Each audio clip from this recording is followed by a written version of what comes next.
Here we go with Chapter 3, titled The Fastest Kid in the 5th Grade.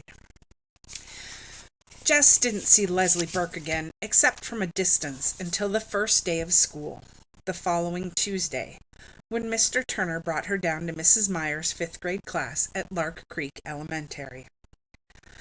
Leslie was still dressed in the faded cutoffs and the blue undershirt. She had sneakers on her feet, but no socks. Surprise swished up from the class like steam from a released radiator cap. They were all sitting there primly dressed in their spring Sunday best. Even Jess wore his one pair of corduroys and an iron shirt. The reaction didn't seem to bother her. She stood there in front, her eyes saying, "Okay, friends, here I am," in answer to their open-mouthed stares, while Mrs. Myers fluttered about trying to figure out where to put the extra desk. The room was a small basement one, and 5 rows of 6 desks already filled it more than comfortably. 31?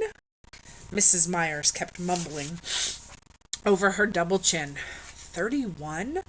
No one else has more than 29. She finally decided to put the desk up against the side wall near the front. "Just there for now. Leslie, it's the best we can do for now. This is a very crowded classroom."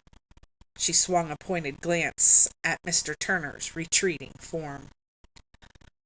Leslie waited quietly until the 7th grade boy, who'd been sent down with the extra desk, scraped it into position hard against the radiator and under the first window. Without making any noise, she pulled it a few inches forward from the radiator and settled herself into it. Then she turned once more to gaze at the rest of the class. 30 pairs of eyes were suddenly focused on desktop scratches.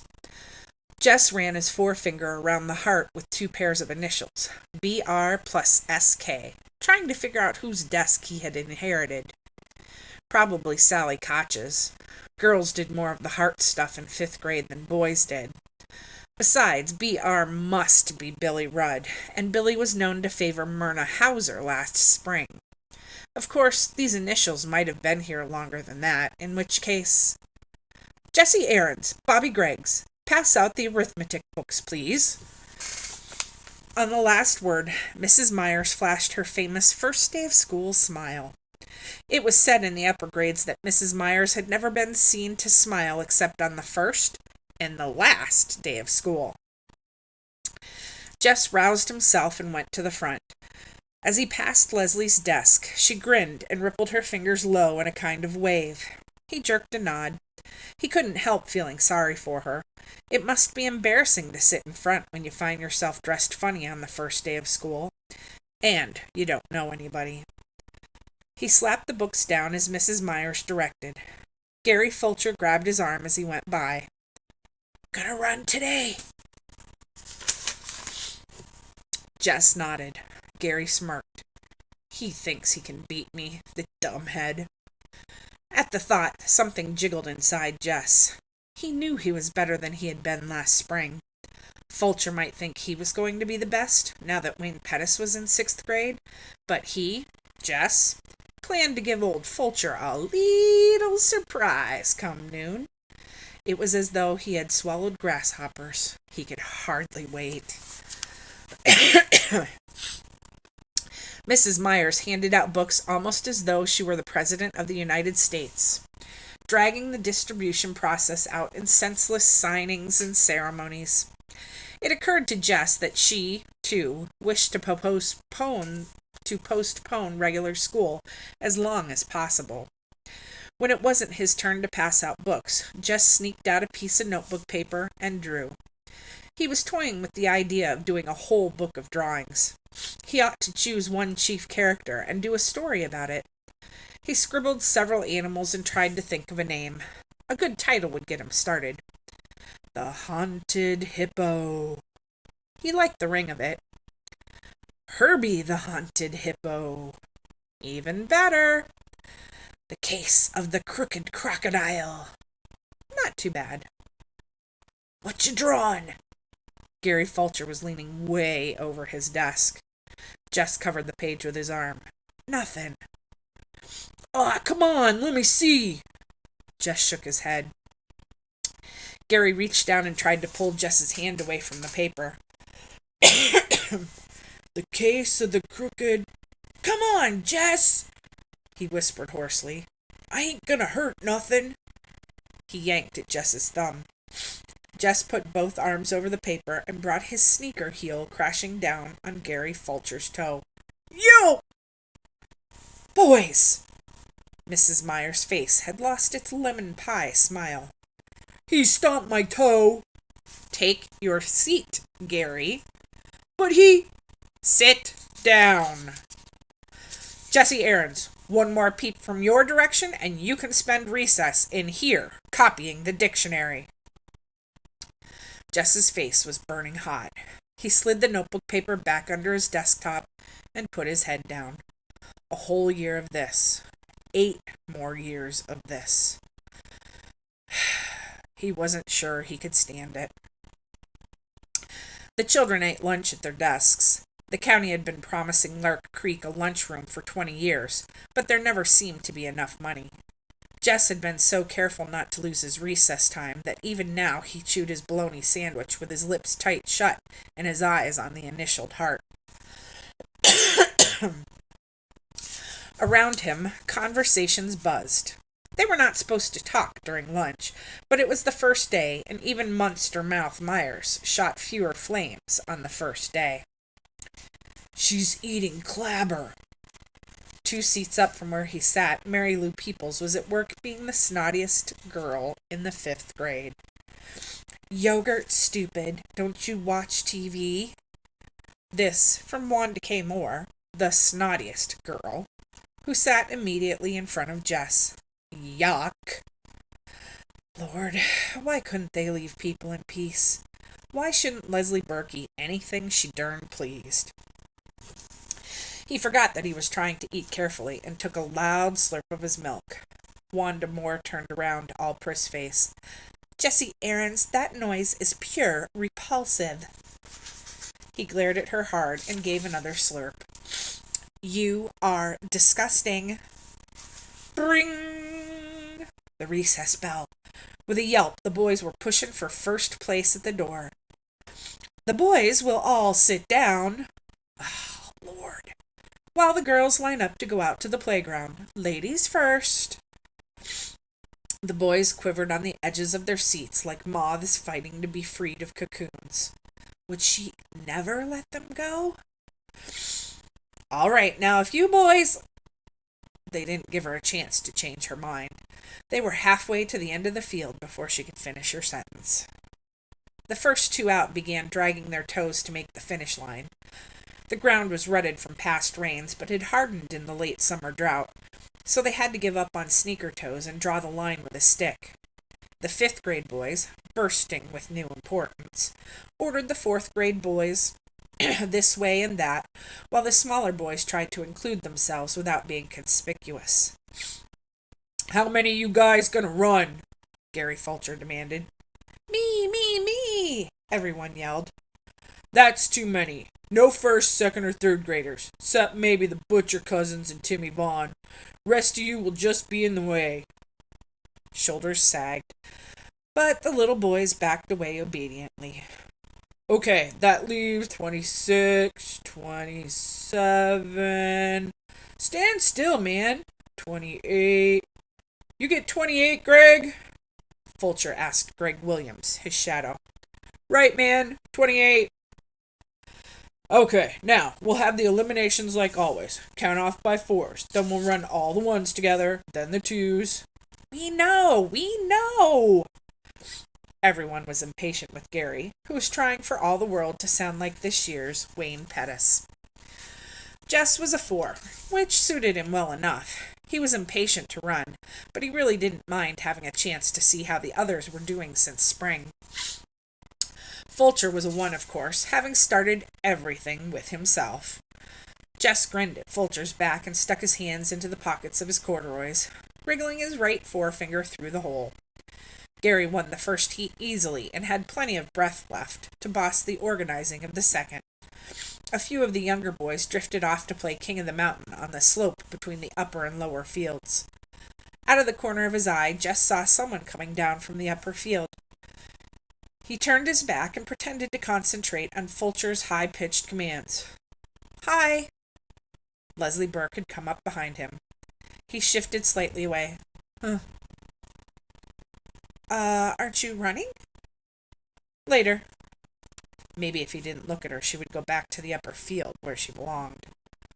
Gary told Earl Watson to bang the start. Jess watched. Nobody with much speed in that crowd. He kept his eyes on the shirt tails and bent backs. A fight broke out at the finish line between Jimmy Mitchell and Clyde Deal. Everyone rushed to see. Jess was aware that Leslie Burke stayed at his elbow, but he was careful not to look her way. "Clyde!"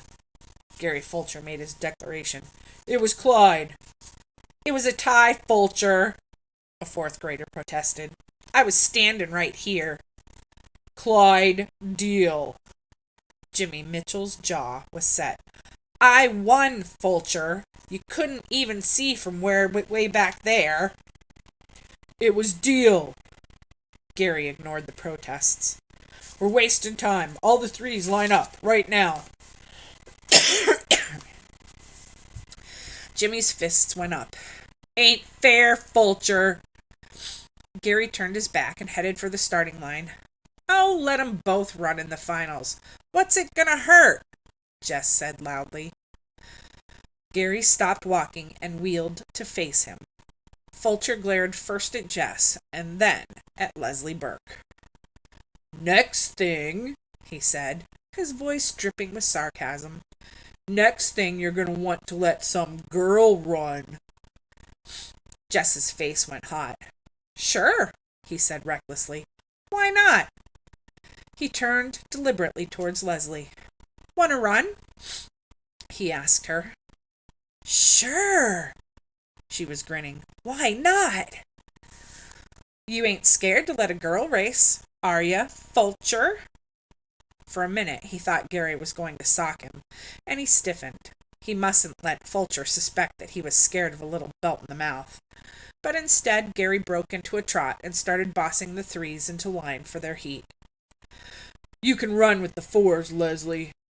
He said it loud enough to make sure Fulcher could hear him, and then concentrated on the runners.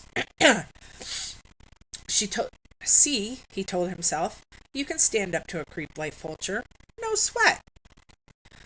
Bobby Miller won the threes easily. He was the best of the fourth graders, almost as fast as Fulcher, but not as good as me, Jess thought. He was beginning to get really excited now. There wasn't anybody in the fours who could give him much of a race. Still, it would be better to give Fulcher a scare by running well in the heat. Leslie lined up beside him on the right. He moved a tiny bit to the left, but she didn't seem to notice. At the bang, Jess shot forward. It felt good. Even the rough ground against the bottom of his worn-out sneakers. He was pumping good. He could almost smell Gary Fulcher's surprise at his improvement. The crowd was noisier than they'd been during the other heats. Maybe they were all noticing. He wanted to look back and see where the others were, but he resisted the temptation. It would seem conceited to look back. He concentrated on the line ahead. It was nearing with every step. "Ah, Miss Bessie, if you could see me now." He felt it before he saw it. Someone was moving up. He automatically pumped harder. Then the shape was there in his sideways vision. Then suddenly pulling ahead. He forced himself now. His breath was choking him, and the sweat was in his eyes. But he saw the figure anyhow. The faded cutoffs crossed the line, a full 3 feet ahead of him. Leslie turned to face him with a wide smile on her tanned face. He stumbled, and without a word began half walking, half trotting over to the starting line. This was the day he was going to be the champion, the best runner of the 4th and 5th grades, and he hadn't even won his heat. There was no cheering at either end of the field. The rest of the boys seemed as stunned as he was. The teasing would come later, he felt sure. But at least for the moment, none of them were talking.